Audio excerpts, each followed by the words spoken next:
시간 시작하겠습니다. 기도 제목표 뒤에 지문이 있으니까 함께 보시면 되겠습니다. 오늘은 18세기 이후의 기독 학생 운동 중에서 옥스퍼드 대학의 홀리 클럽 운동에 대해서 함께 나누도록 하겠습니다. 영국 옥스퍼드 대학 홀리 클럽은 1729년 옥스퍼드 대학생이었던 찰스 웨슬리 한 사람이 자신의 신앙 성장과 경건 생활을 위해 만든 작은 모임에서 시작되었습니다. 여기에 존 웨슬리, 조지 휘필드와 같은 이들이 합세하면서 모임은 활기를 띠고 체계를 잡게 되었습니다. 이름에서 아시다시피 찰스 웨슬리하고 존 웨슬리는 형제지간입니다. 존 웨슬리가 형이고 찰스가 동생인데요.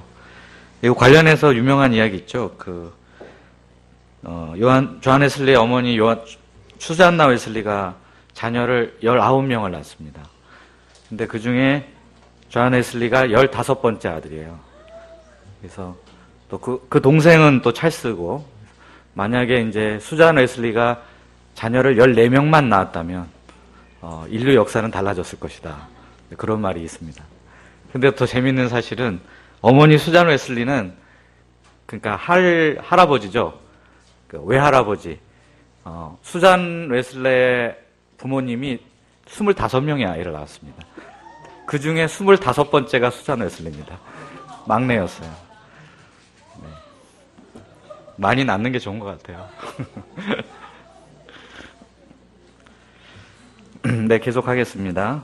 옥스퍼드 청년들은 함께 모여 열정적으로 성경을 공부하고 규칙적인 생활을 하며 서로의 신앙을 북돋우며 봉사활동도 활발히 하였습니다. 이들은 예수님의 십자가 고난에 동참하고자 하는 분명한 결단 가운데 새벽 5시에 일어나 엄격히 규정된 일과를 시작했으며 기도와 금식과 금욕의 강훈련을 감당했습니다. 하지만 당시 영국은 영적 안일에 빠져 쾌락과 허영, 자기과시, 영적 무지와 게으름에 깊이 젖어 들어가고 있었고 인본주의적인 자연철학, 계몽주의, 무신론 등이 득세하고 있었습니다. 특별히 대학이 그랬습니다. 형식만 남은 영국교회와 세속적인 출세욕과 쾌락에 젖어있던 옥스퍼드 대학생들에게 홀리 클럽은 눈의 가시와 같은 존재였습니다. 사람들은 홀리 클럽의 방법이 지나치게 열광적이고 엄격하다고 비판했고, 비꼬는 의미로 홀리 클럽을 규칙주의자, 메소디스트 이렇게 불렀습니다. 그래서 메소디스트가 어떤 교단의 이름입니까? 감리교. 네, 감리교를 메소디스트 철치라고 하는데 바로 여기서 이제 출발한 말입니다. 또 어떤 사람들은 심지어 이들을 정신병자로 취급하기까지 했습니다. 그러나 홀리클럽의 운동은 성경 중심적이고 신본적인 영성 훈련 운동이었으며 영국 교회사는 물론 세계 선교 역사에 많은 영적 열매를 남긴 성령의 역사였습니다. 그럼에도 불구하고 홀리클럽의 영성 훈련이 많은 억측과 오해를 사게 된 것은 구원론이 아직 정립되지 않은 상태였기 때문입니다. 1729년에서 1735년 사이에 조지 휘필드나 존 웨슬리 같은 홀리클럽의 중심 인물들의 신학을 살펴보면 당시 홀리클럽은 믿음에 의한 구원이 아니라 성화를 통한 죄 문제를 해결하려는 율법적인 신학을 가지고 있었습니다. 그들의 신학 속에는 복음의 은총과 성령의 사역이 거의 논의되지 않고 있었습니다. 신앙에서 가장 중요한 구원론이 확실하게 정립되지 않은 상태에서 성화론으로 밀어붙이는 것은 막 태어난 갓난아기에게 물에서 헤엄을 쳐보라 하는 것과 다를 바 없었습니다. 이런 점이 이제 기독교 학생 운동의 하나의 약점, 함정이 될 수 있는 요소라고 생각하는데요. 아무래도 학생 운동을 하게 되면은 신학적인 어떤 성숙함 이런 것이 부족해서 지나친 율법주의로 흐르거나 아니면은 또 이단의 공격에 취약해질 수 있는 그런 약점이 있었는데 이제 이런 점에서 보면 우리 모임은 초창기에는 그런 우려가 있을 수 있었지만 이제 지금은 이제 성숙기를 접어들면서 이제 우리 균형을 잡힌 그런 모임의 모습으로 나아가고 있지 않은가 이런 생각이 들고요. 특히 이제 구원론 부분에 있어서 구원과 성화의 문제에 있어서 많은 사람들이 헷갈려하고 어려워하고 혼란스러워할 수 있잖아요. 이제 그런 문제에 대해서 학창 시절에 정확하게 알고 또 나름대로 성경적 가치관 정립하는 것이 참 중요하다는 생각이 듭니다. 그런 부분에서 혼란이 있다면 김모세 목자님이 쓰신 개혁주의 신앙고백 책을 열심히 읽고 공부하시면 싹 정리가 될 것입니다. 이때 이 책이 없어가지고, 네. 그래서 이제 좀 이런 문제가 있었던 것 같습니다. 네, 다음 읽겠습니다. 그럼에도 불구하고 홀리클럽의 영성훈련이 인간적이고 완전히 율법적인 신앙으로 흐르지 않았던 것은 그들의 영성훈련이 성경 중심적이었기 때문이라고 할 수 있습니다. 홀리클럽의 규칙주의, 메소디즘은 이 모임이 남긴 중요한 유산입니다.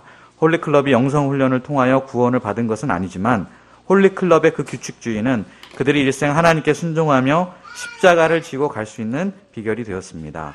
홀리클럽은 구원의 은혜를 감당하고자 성령의 능력을 덧입고 적극적으로 십자가를 지는 삶인 성경적 성화론을 구현시켰던 것입니다. 아까 구원론에서는 약간 문제가 있었지만 성화에 있어서 규칙적인 훈련이 꼭 필요하다는 것, 그것이 없이는 우리의 성화를 이룰 수 없다는 점에서 홀리클럽이 남긴 유산이 굉장히 귀하다고 말할 수 있겠습니다. 그래서 일용할 양식과 새벽기도 꾸준히 하는 게 성화를 위해서 정말 중요합니다. 이러한 성경적 영성 훈련을 통해 홀리클럽은 젊은 지성인들을 훈련시킴으로 18세기를 이끌어간 영적 일꾼들을 배출해냈습니다. 여기 위에 나왔던 찰스 웨슬리는 뭘로 유명하죠? 우리 찬송가에 보면 찰스 웨슬리의 찬송시로 쓴 곡이 한 열 몇 개 되는 것 같아요. 유명한 찬송가 작곡가였고요. 그 다음에 존 웨슬리는 잘 아시는 대로 아까 말한 감리교 운동의 창시자가 되었고, 또 이 중에 한 사람이 조지 휘필드. 이 사람은 미국으로 건너가서 미국의 제1차 대각성 운동, 이것을 일으킨 주역이 된 그런 사람입니다. 그러니까 홀리클럽 멤버 한 사람이 영국과 미국을 들었다 놨다 한 큰 대단한 사람들이 각각 다 되었습니다.